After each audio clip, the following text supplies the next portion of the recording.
All right, we're gonna start off with finding one of the long sides of the sheet and the two corners.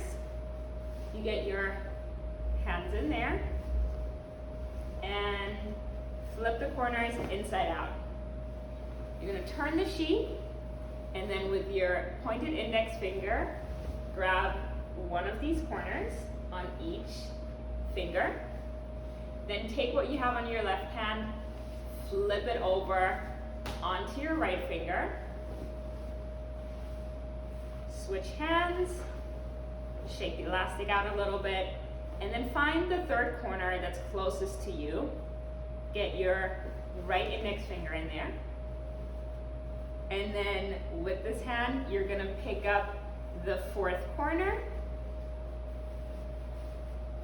so that you have two corners on the left hand, two corners on the right hand, and then you're gonna take everything on your left hand and flip it over onto your right. And then start shaking out the elastic, and this is where the magic happens. So you're going to get this perfect 90-degree corner just forming by itself. So this is where it's good to have either a big table or your bed handy, any flat surface.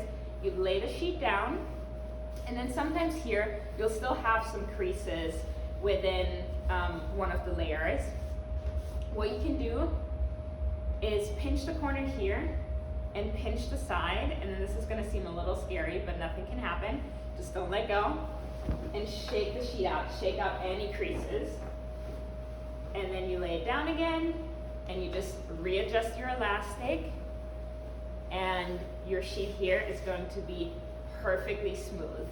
So now just try and get as close to a rectangle as you can with the elastic, and start folding your sheet in thirds, lengthwise.